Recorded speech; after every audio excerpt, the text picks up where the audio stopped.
All right, well, we will get started. Welcome in, folks. Oh, hey, Ken, thanks for joining. Good to see you again. Um, let's get started. So welcome into session 2, Advocate Action Meeting for January, which is all about International Dark Sky Week and proclamations. I'll go through just a little bit of housekeeping. My name is Chris Peterson, Engagement Manager here at DarkSky. We have Betty Maya on staff. She's also here. If anybody needs any support or otherwise, we can get you settled. If you do have questions for the speakers as we go along, please do put that into the chat or in the Q&A function at the bottom of your screen. We will have time for Q&A at the end of our session. If you need captions or translated captions, those are available. They might be hiding in the 3 dots down at the bottom of the Zoom screen. But otherwise, we have lots of recordings, and this video is being recorded, will be posted to YouTube. But we have a lot of other recordings, including all of their advocate action meetings, Night Matters webinars, and Under One Sky conference sessions and more. Those are all available on our YouTube channel, and Betty and I will share the link in the chat for that. A reminder to all chapters, delegates, and optional for advocates, but annual reports are due this coming January 31st. Here's another link in the chat for that. And please do stick around after the top of the hour for networking. We'll stick around for about 30 minutes. We can talk Dark Sky Week, we can talk proclamations, we can talk anything in the mission, or talk weather too, if that's what you want to do. As we ramp up to International Dark Sky Week, we do want to hear, what are you planning? If it's an event, talk, or if you'll be submitting a proclamation, please do let us staff know. And I'm pleased to welcome Eileen Kragie and Carol Redford as our speakers today. It's really just awesome for me to day after day talk to advocates like you all around the world with a passion for the night. But these two really stand out, and I know everybody was really excited to see that we had booked not one but 2 of our VVIPs, Eileen and Carol, who really I look up to in the mission and then do the most and have such eloquent ways of explaining the mission in their backyard. So really excited to hear from them. So today we're diving into the world of International Dark Sky Week, proclamations, and trust me, it will be worth it. Now, why does this matter for International Dark Sky Week? This week will be all about, and by the way, April 21st to the 28th will be International Dark Sky Week. That'll be all about reconnecting with the night, protecting its natural beauty, and inspiring action.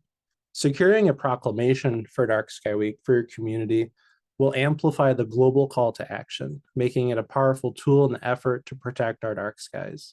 It's a great way to get local leaders on board, create buzz, and to bring the movement to life.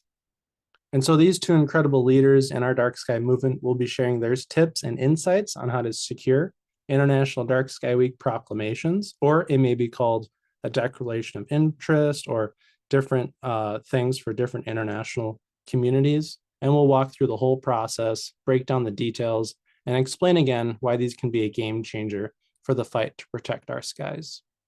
There are a few links available on our website, such as taking action for International Dark Sky Week, background for proclamations, and templates that you can use. And we'll go over all that a little bit later.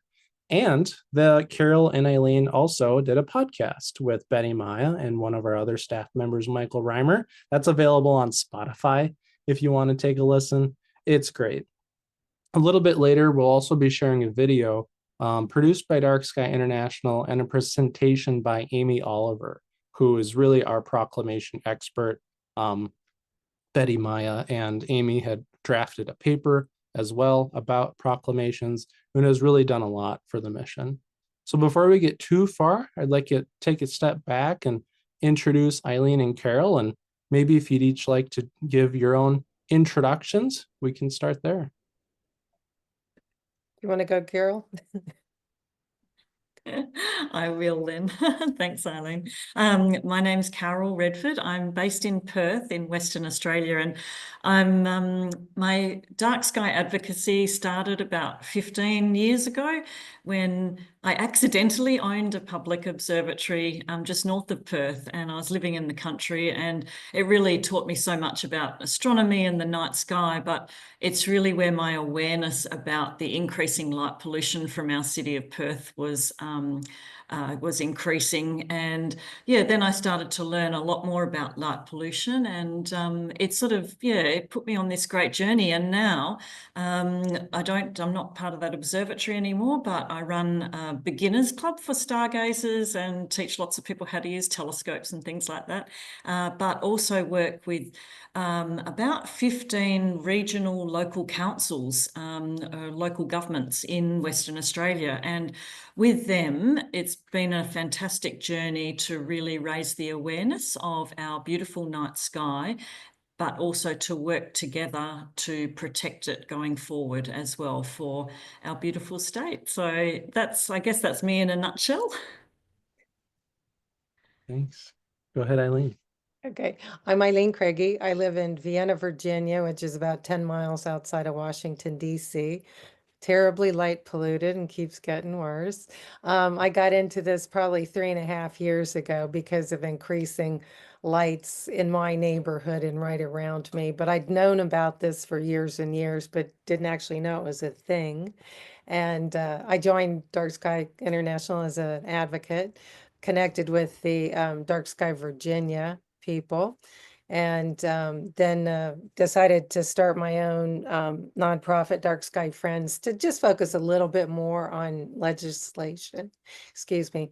And then the idea came to somebody suggested it to start a chapter for the Northern Virginia area. So I'm one of the chapter leaders for DarkSky Nova. And the Northern Virginia areas, because we're so suburbanized and actually becoming more urban, is a little bit different than the rest of Virginia. So I've just been trying to connect with other organizations, create a larger coalition, and connect the other advocates in this region. Hopefully soon there'll be an urban night sky place not too far down the road from me. So I've been supporting that, and just looking forward to having more dark sky parks in the state, and hopefully protecting everything in this region and undoing what's happened. So thank you all. Thanks. And thanks again to you both for joining. So starting off, we'd love to hear, what does International Dark Sky Week mean to you? And what's the importance of a proclamation? Carol, let's start with you. Yeah, look, to me, International Dark Sky Week is like a celebration of our night sky, and it's a time that we can be so proud of it. And that's what I try and encourage in Western Australia, is to recognise this beautiful natural environmental asset we have above our heads, and to really celebrate it and push the awareness of it much more, because in Western Australia we sort of take our night sky for granted. You know, a lot of people in the regions, they see it every night. They've got the Milky Way right there out their back doors, which is amazing, and that's a lot of little communities have that. But so every day, you know, it's the same thing they see, and they just don't really recognise that there's many millions, billions of people around the world who don't see that anymore. So it's this trying to make them aware that the night sky is very special and we should protect it, and amazing. So yes, it's such a great week. I really appreciate all that Dark Sky International do to raise the level of awareness of Dark Sky Week, and I'll be doing my best here in WA to give it a push as well. Excellent. Oh, and I should say, that's what the proclamations, it's such a great trigger and a tool to get an inroad and to say, hey, we've got this happening and this is what you can do. So that's what the great thing about proclamations, even though it's a bit strange for Western Australia. I think Australia, we don't really have proclamations at our local government level. So I'm trying to work through that and just change things so that it becomes a bit more familiar to them, and maybe it's in their language or in a format that they're used to, and then they're happy to make that declaration. So yeah, that's a really great tool. Really appreciate it. Absolutely. We see different formats and versions from different areas around the world, declarations of interest, letters of support. We even had an HOA call out Dark Sky Week last year. And so it really, like Carol, you sent in a lot from the tourism boards last year as well. It's great to have any letter of support, and a proclamation can be formal or informal, but in the States, that's a recognized word, but in your area, maybe that's a bit different. So Eileen, same question. Well, I agree with everybody else that this is a week that's really dedicated to raising awareness.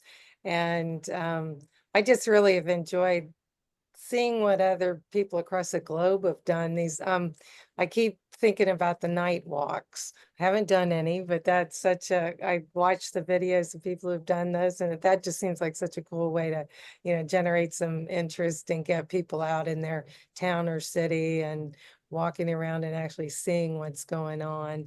Um, for me here, it's been just a great way to stay encouraged and motivated for this cause, because sometimes it can become discouraging. So I kind of feel like this week is a really good push to get everybody together, and we're trying to boost the awareness. And again, the proclamations are a great way to do that, so that you can connect with your local governments and keep that conversation going. And so many people, I didn't know what a proclamation was until 3 years ago, and Betta Maya and Amy Oliver, they're the experts on that. So we all went through this learning process. And then recently I just saw that Dark Sky Texas has gotten a ton of proclamations, and they probably should have been here talking about how they get theirs. But it's just really, it's a fun time. And I don't know what else to say. I love the star parties that people do, and I hope to get some of those going too. And Eileen, there's a great picture of you holding just so many proclamations. I think we talked earlier, you've been involved with in at least 16, we want to say, maybe more. Maybe more. Here's That's a few. amazing. Oh, I'll have to come off of we forgot to show them. I wish mine were so fancy like yours are. Well, this is the one These are for so good. the mayor of Washington, D.C. So I always think that's pretty cool. And two of those have come in. The advocates, Washington, or Dark Sky Washington, D.C. requested it last year. This is one for Maryland, which is pretty big and a little bit fancier. I wish that LA County was here, because that one's huge. And then I think Amy will talk about this. They can be big or bigger. And then, the letters of support, just, something short. So to give you an idea, and it's kind of exciting when the jurisdictions mail them to you, you actually get them. So Absolutely. And there's a few more images, including the one for LA County, on our website, if you wanted to check that out as well. It is quite large, almost as big as Anna.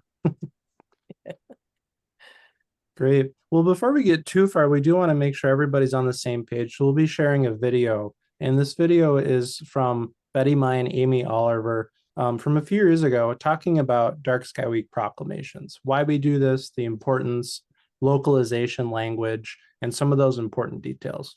So we'll run through this video and then come back for more discussion.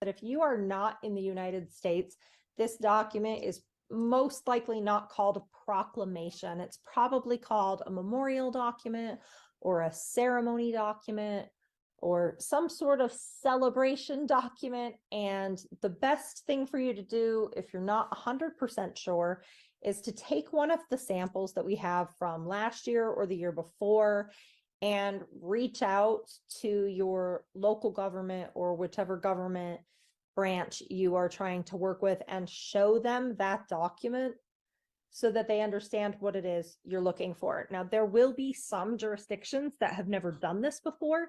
We ran into that last year in a couple of countries. And the great news is they're usually willing to work with you. It may not happen this year for you if they don't have a mechanism for it already, but they're generally very supportive. So now why are we doing this? The thing about these documents is that they're an amazing visual aid that you can use with the media, you can use on social media, that you can use to start a soft conversation about light pollution and outdoor lighting ordinances, as Betty Maya and I have both come to learn, and I'll talk to you a little bit about that, and Betty Maya can as well. But they are what we call in publicity now. So remember, outside of astrophysics, I own a public relations firm and have worked in public relations for over 20 years. And a proclamation is something we call a low effort, high gain, or low output, high return kind of product. So that means that for a relatively small amount of effort we're going to put in, we have the potential to get something very big out of it. And that's a part of why we want to do this every year. It helps spread the word so far and wide because it can be used as this amazing piece of leverage in every conversation you're going to have. So let's talk about.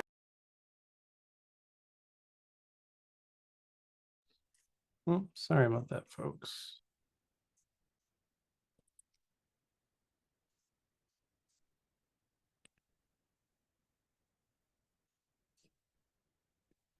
That if you are not in the United States,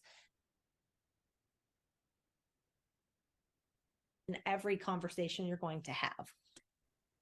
So let's talk. And again, for anybody not in the United States, just fill that word in, proclamation. Every time I say proclamation, tell yourself ceremonial document, memorial document, whatever it is, public announcement, whatever it is in your jurisdiction, fill that word in. We're just using proclamation.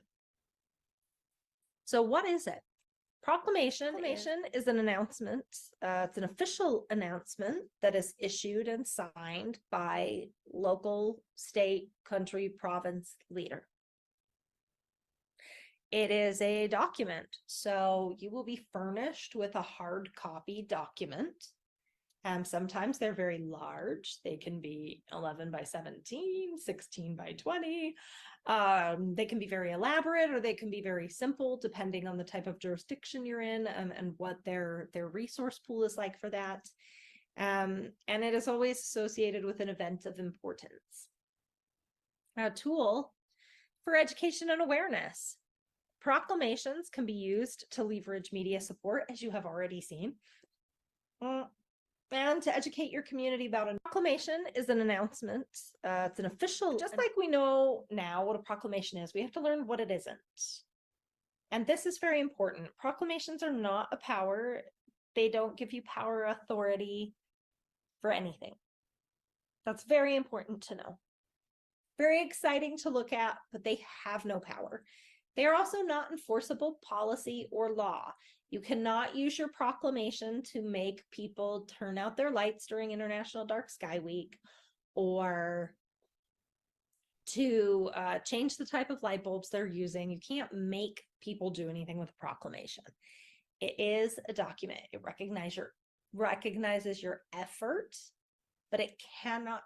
So here's a couple of examples, and I love these. You can see a more simple version of a proclamation. Actually, I'd say this is like middle grade on the right there, and then a little bit more elaborate version on the left. And in Arizona, ours are very elaborate, very large, elaborate documents that come in a very beautiful folder with gold leafing on it. And so it just sort of depends on where you're at, what it will look like. When you do get your proclamation, please, it would be very helpful if you can take a scan or a photo that can be put into the file that we can use. And also make sure that you are asking for permission to be able to post images of your proclamation to social media, to the media, and anywhere else, so that not only you can use them, but so that DarkSky International can use them as well. It's very important we have that permission. Now, so how do you get a proclamation? Right? I mean, you can't just print one off the internet, and sometimes calling the government can feel a little bit scary, but I assure you, the government is there to serve their constituents, which is you. And so you have every right to call and to ask questions about how to get a proclamation. And I highly encourage you to, how do you get it? Research. So first of all, you want to use a search engine like Google, or call your local government offices to find out how they handle these ceremonial. That's really easy. I'm going to show you a little bit more about Googling in a minute. If that doesn't work for you, right? If you cannot find this process online, call your local government, show them an example of it. Any sample will do. And then prepare. So we already have a template for you. And if you have participated in the past, then you have a template of your own that you can use. Just want to make sure that you update it, and we will show you the template, or at least parts of it, here in just a minute.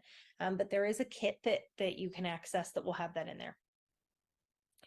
Now, then you want to submit it, and you need to make sure you submit it following local government guidelines. We're going to talk about that in just a second. Every government has different guidelines in some way, shape, or form. And so it's really important that you are paying attention to those guidelines, because even the template can only help you so far, right? It can help you create some global, national, and then regional content, and then also direct you on how to localize some of your statements, but it cannot meet all of the requirements for you. So when you're doing research, look, I just typed into Google San Diego City proclamation request, and the results popped right up. And that was super, super easy. A lot of times it is going to be that easy. If your jurisdiction has a really excellent web presence, you can expect it to be quite a bit easier to find. And so same thing here. When I looked in, I think this is Missouri. I'm sitting a little bit further back from my computer, so I can't see the entire screen here, but that's for state level. And so that was also fairly easy. Sometimes you're going to have to dig for it, but ultimately you should be able to find what you need now. Once you get this information, it's really important, or get to the web page with this information, very, very important that you pay attention. First, because there is a timeline, and with proclamations, I want to really impress upon you that you don't want to receive your proclamation on International Dark Sky Week. That doesn't give you any time to leverage it. So at the very latest, you want to aim to receive your proclamation by the 29th or 30th of March. And that's at the very latest. That is really when you want to do that. Some jurisdictions won't give you a choice. They will give you your proclamation a specific number of days before your event. But if you can get it sooner, please do try to do that. So now that we know, okay, say we want to receive this by March 30th, so there's 2 weeks to get the media involved and covering the story, especially if you want media to go out that says, you know, the governor of Arizona has declared International Dark Sky Week. It's coming up, and here's a list of the events you can attend. You want to make sure that that gets out well in advance to the public. You can also do aftermath media, which means you can say, you know, International Dark Sky Week just happened, and the government, you know, wrote this proclamation. But in any case, if you're going to have that by March 30th, then you need to pay attention to the timeline. Okay. So a lot of jurisdictions will say anywhere from 4 to 6 weeks. Some are even longer than that, because they have to be approved by a county council. And so that means you are right now in the time period where you'll need to write and submit your grant. You're writing your proclamation. And so if there is a 6 week requirement, think back from March 30th, right? That's the month of March, and halfway through April. I mean, oh my goodness, halfway through February. Excuse me, you guys, you've got to work backwards, not forwards. If you need it by March 30th, you need to submit by about February 12th.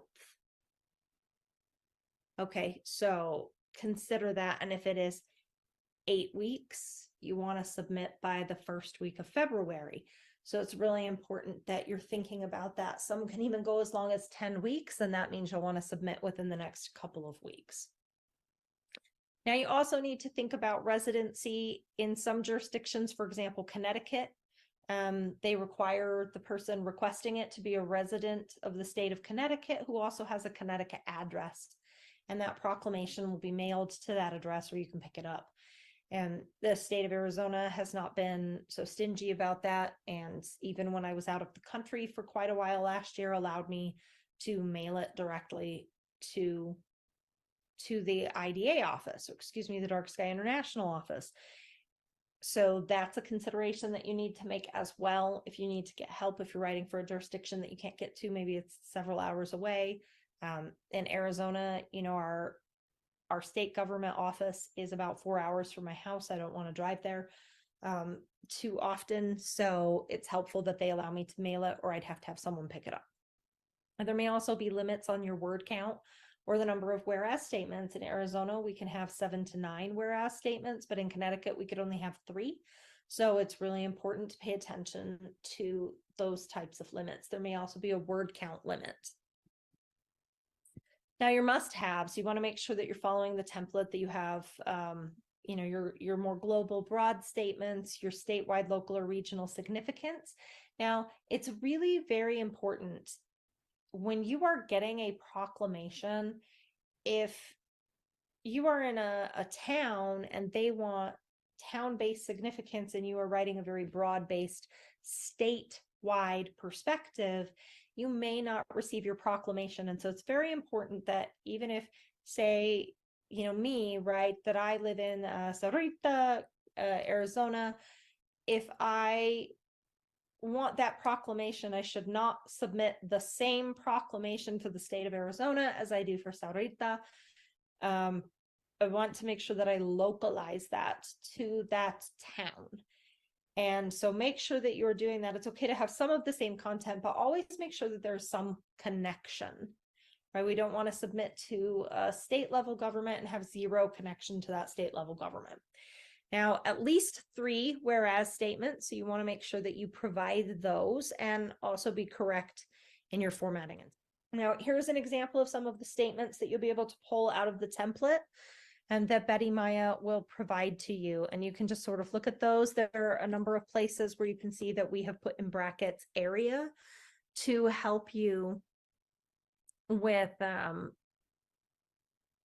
localizing your whereas statements. So if you're really uncomfortable doing this, or you don't have as much information about light pollution or dark skies in your area, this is a really good place to start. So we have created these sort of a broad-based statements that can then still be localized. If you have more exact information, that's important. Now here you're actually looking at 8 whereas statements. Remember what I said about Connecticut not wanting that many. So in a lot of cases, you can actually scrunch those down into short paragraphs. You don't want to create a big, huge block of content that will probably lead to you not receiving your proclamation.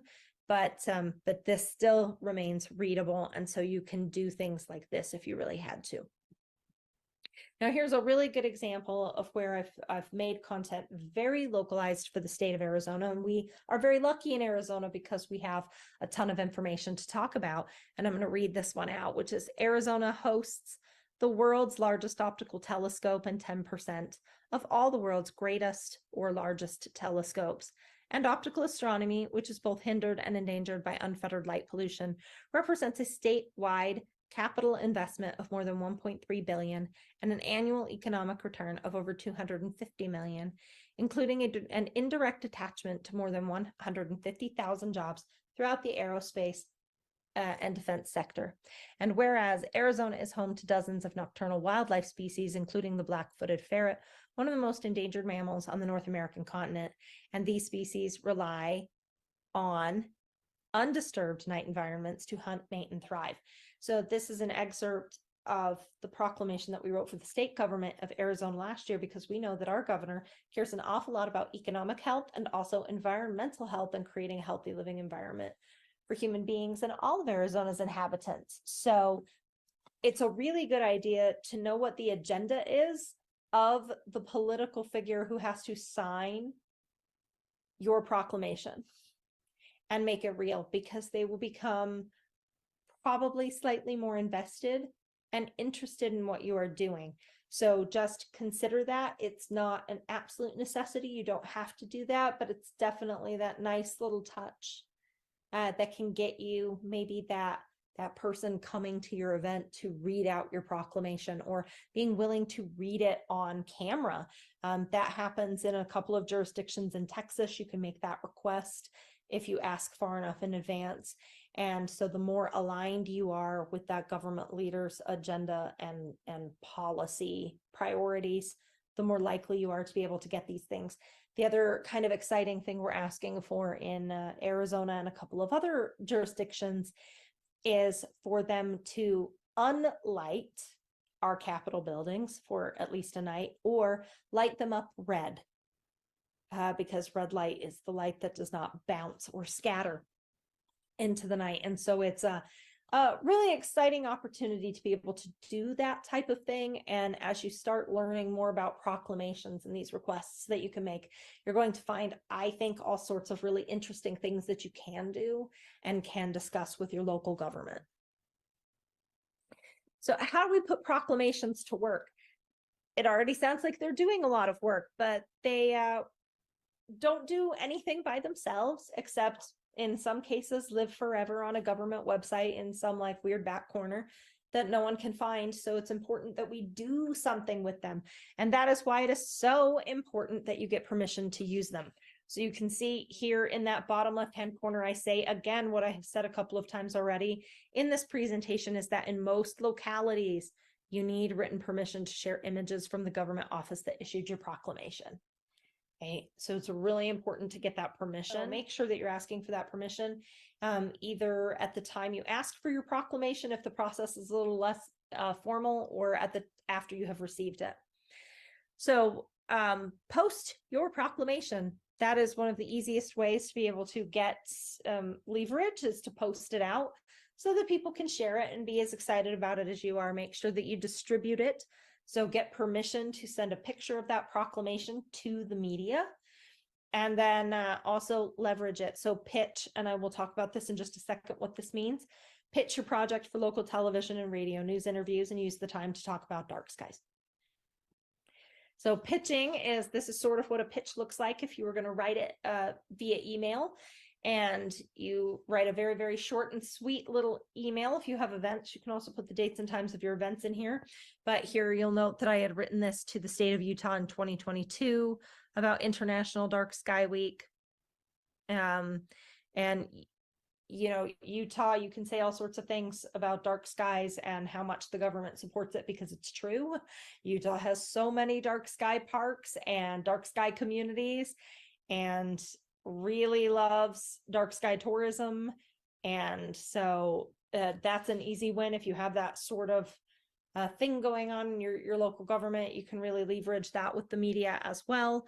And I can't remember now if I already mentioned, you know, we'll be doing that in Santa Cruz County, Arizona. This year we have a dark skies tourism agenda in Santa Cruz County now, where they want to start refocusing the energy and the financial resources of the community into building a dark skies tourism sector. And so the proclamation that goes down to Santa Cruz County to the Board of Supervisors will be very heavily centered around that type of effort. And of course, the Whipple Observatory is located in Santa Cruz County as well. So there's a lot of connection going on there. There is and here's a plug for Betty Maya, you know, a community going through the dark sky community application process, and a park going through the dark sky parks process, all in that county. So there's a lot going on that can go into that proclamation. And if you are really tapped in to what's going on in dark skies and also in the government in your community, you can leverage that type of information for your proclamation as well as for your media pitch. So remember that all of that sort of works together. Now, this left-hand corner, I want to make sure you saw this, says, never tell the media or anyone that you have a proclamation unless you have it in your possession. I cannot tell you how important that is. You cannot tell them you have this unless you are holding it in your hands. Even if someone has told you that you will receive it, if you do not have it, please do not tell the media that you have one. That's really important. They're not legal documents, but they are still official documents signed by a government official. You do not want to inadvertently lie to the media or to the community that you have something you don't have. If a signed copy is not provided to the media when you tell them you have it, they will reach out to the government to get it. And if it does not exist, that could be very problematic for your relationship, for DarkSky's relationships with the media, with the government. So make sure that you're very careful about that, and just be very aware, right? You wouldn't tell someone you have $1 million to purchase a house if you really only have $250,000. Same kind of concept. So what now? So what do you do? We can get a ton of positive media attention out of this, and the big question then becomes, but can proclamations really help us drive change in policy? And the answer is yes, because they start a conversation about policy, and it is a soft opening. The thing is that there are a lot of places where conversations about light pollution are tough to have. Tucson, you know, we are a dark sky community, and we are the home base of multiple astronomy research facilities and space missions, even NASA missions, and it's still a difficult conversation to have for 1,000,001 reasons. But what I love about proclamations is that they are a non-confrontational factual document, right? They're a positive educational tool, and they mean getting facts on the record. So a policymaker had to sign this document, even if it has no legal power, which means that they are openly recognizing the facts contained within this document. And that is so powerful because it gives you the opportunity to first approach those individuals who have supported this for you and start a conversation with them, and also gives you a little bit of leverage to talk about those same facts and know that they are on the record. So it's just one of those things where I really want to encourage you to think about it in that way. And I hope that Betty Mile will tell her story of how in 2022 she applied for or requested a proclamation, and it didn't come on time, but the relationships that she built in the conversations surrounding the proclamation gave her that soft in to have conversations in her community. And that is so incredibly important to be able to do that.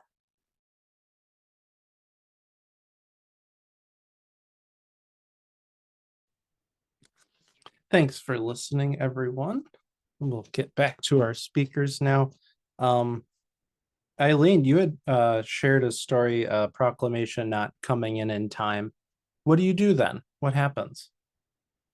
Can we still celebrate International Dark Sky Week? Absolutely. I mean, I don't care when they come in. Of course, it's nice if it comes in on the specific week. I had one come in and was able to get one of the board of supervisors of one of the local counties to read it at a conservation fair. So it actually, reached even more people publicly. And yeah, I wouldn't be wouldn't be discouraged if they don't come in. And sometimes it's just people forget, or it is important to follow up. And the reason that I've gotten so many proclamations is because I've requested so many. So it's not an absolute, you're going to get one. So some jurisdictions will decide not to. I've had a couple say that it didn't have anything to do with them. So the first time I heard that, I was a little bit taken aback. But I've also found out that some places, the town or whatnot, they want to link it to an event in the town, which some of these places I wasn't really close It was a little bit further away from me. So kind of bear that in mind. And that's where it's helpful to connect with other groups or advocates, because maybe somebody can set up an event in the town. And then I wanted to mention that these are what you're giving to people is a draft proclamation. And so oftentimes they're going to change it. So you're just trying to give them the best, suggestions of what to put in. And I'm just putting something in the chat. There's a site called Go Astronomy. And I found that one because it lists dark sky sites. They're not all dark sky places, but if you're looking for maybe if you're brand new and you don't know any of, like I was, and I didn't know any dark sky sites, it just helped me to make it a little bit more state specific or local specific. So, but definitely ask people the jurisdictions to read them. If you can go to the municipal meeting when they actually issue the proclamation, and if they're going to read it there, that's great. I don't know what else. Yeah. And Post online. Yeah. post it online and share it with us, of course. And I remember last year, Kathy Hansel from San Diego was on the news, the primetime news, talking about International Dark Sky Week, celebrating their proclamation. So, like Amy, like Eileen and Carol said, this really does start the conversation. And Kira, I love your note in the chat. Do you know the names of the people that received a proclamation elsewhere, so I can encourage other folks in a different place to get one as well? That's exactly the intent behind this. It's creating that fear of missing out, as well as that good step towards advocacy. Carol, anything to add to that? Yeah, I think for me, it's been the timeline that's been so important, and making sure I approach the councils well before. Our regional councils only meet about once a month here, so to give them enough time to receive that invitation to, have a proclamation, and then for it to get into a meeting and then read out at a meeting. It's just quite that process. And I'm really pleased this year. I'm starting a month earlier than I did last year. So hopefully that will give even a bit more leeway to the councils that I work with. And I love how Amy in her presentation said to link it to the local achievements or the local things that are going on, because it really personalizes it. And I did that specifically for not so much my local councils, but certainly for the regional tourism organisations. It makes them aware of what's going on in dark sky tourism in the local areas that I'm working. So it just makes it that extra personable and that extra push that connects with those people, and they are more confident about sharing that information and putting out like a proclamation like that.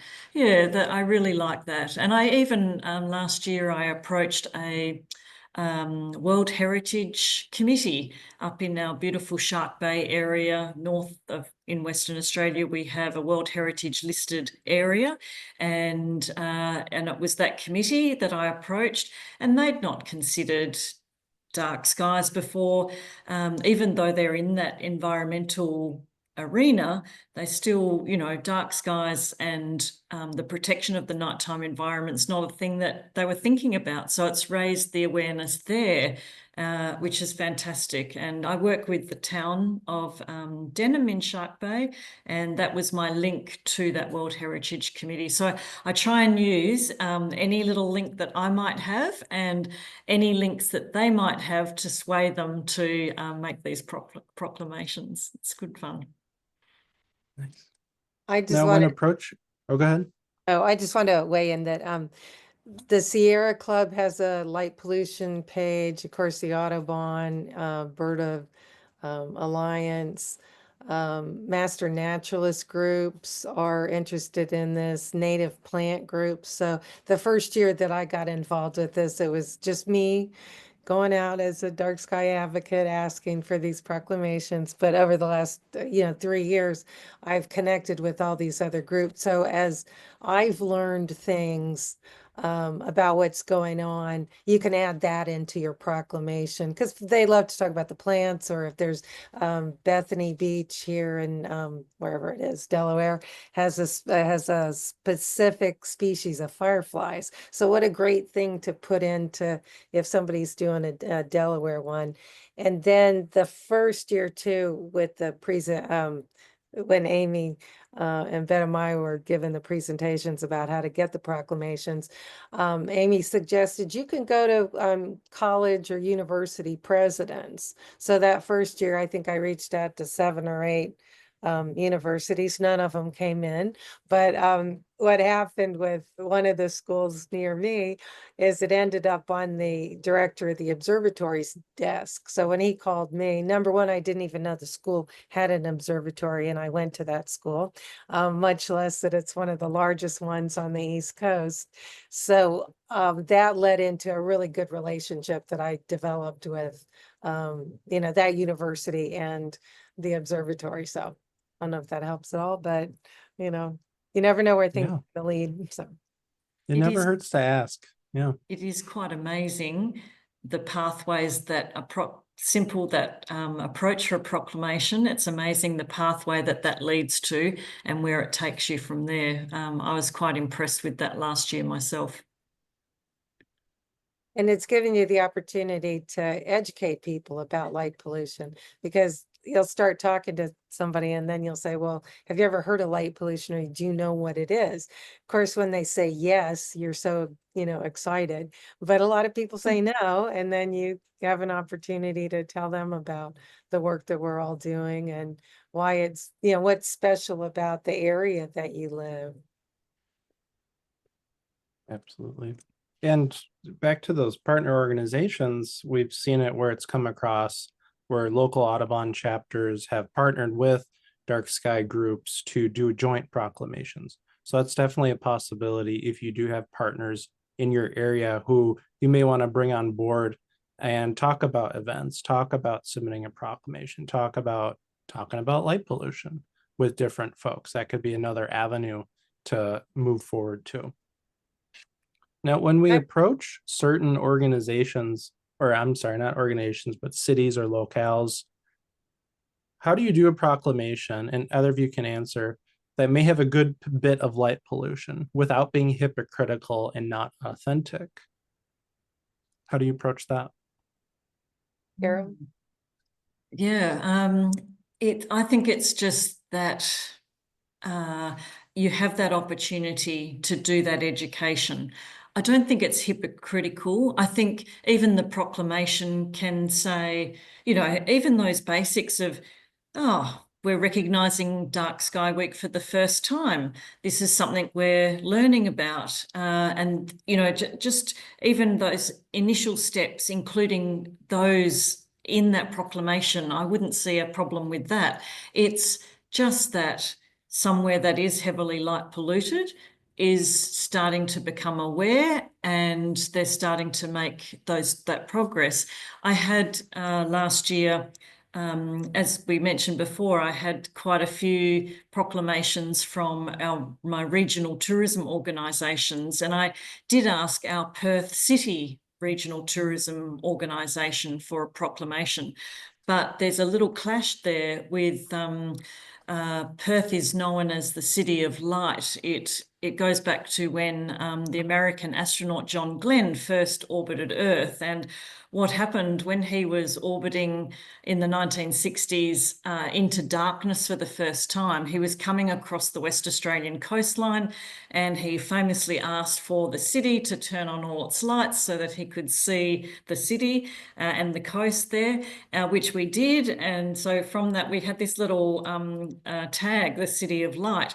And at the moment, there's a bit of a brand around, to brand Perth with the City of Light. But I think, and that's why they're caught with, politically, there's that brand.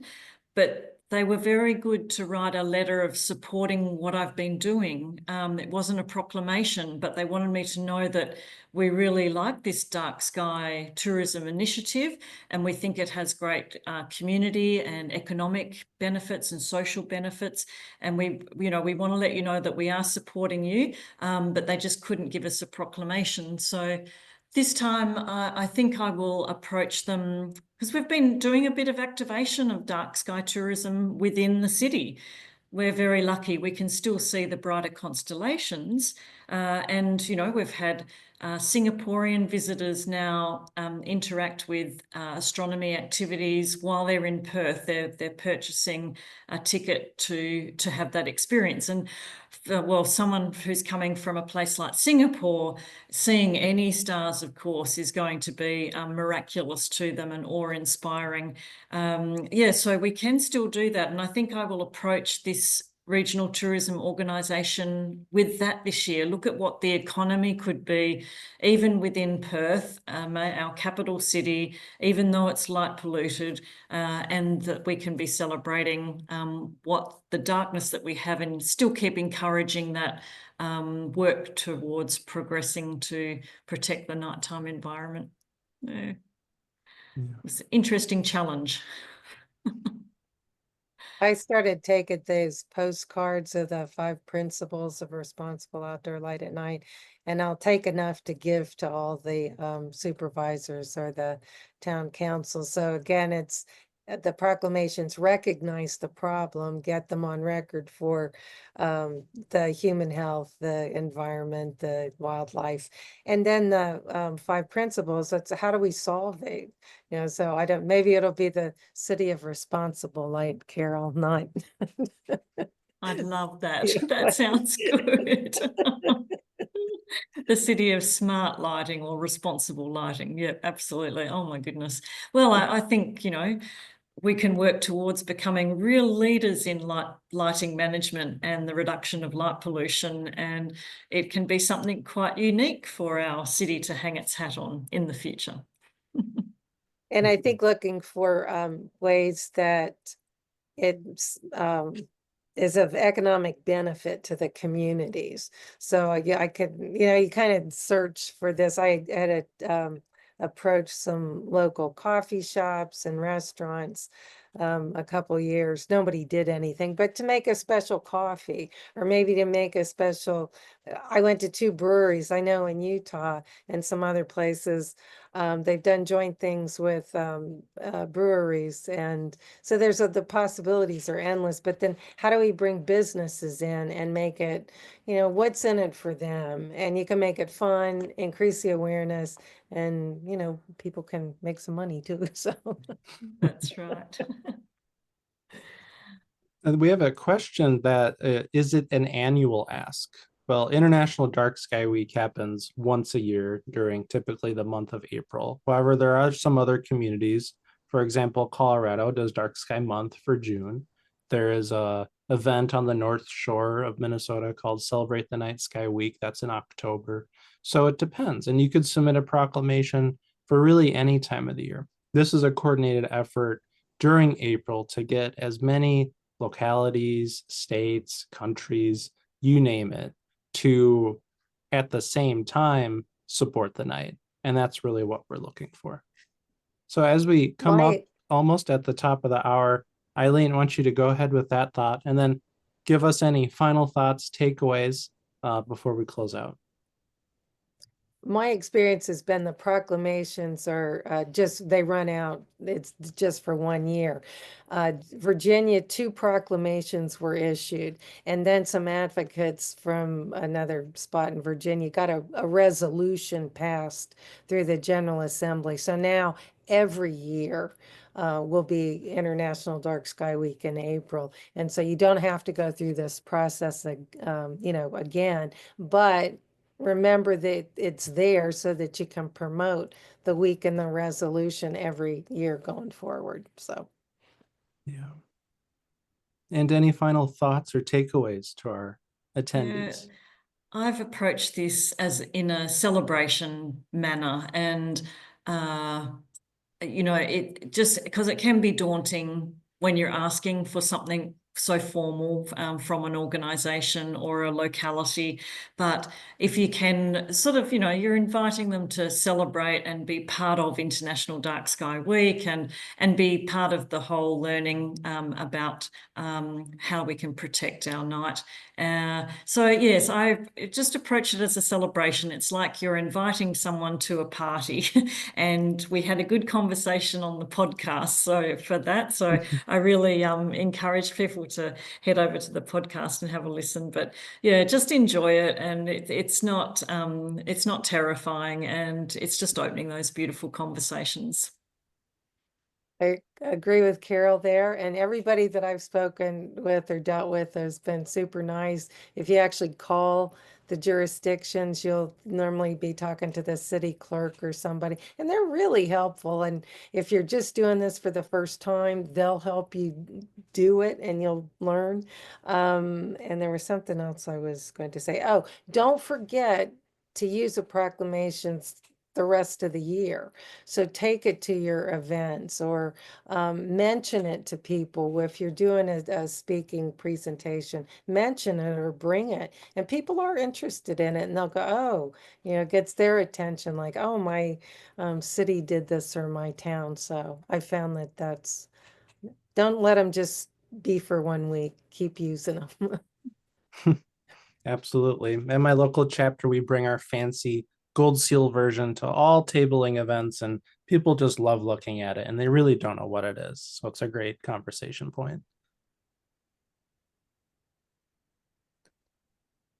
Well, Eileen, Carol, thank you again. I will give you one more opportunity if you'd like to share anything else before we end our meeting today.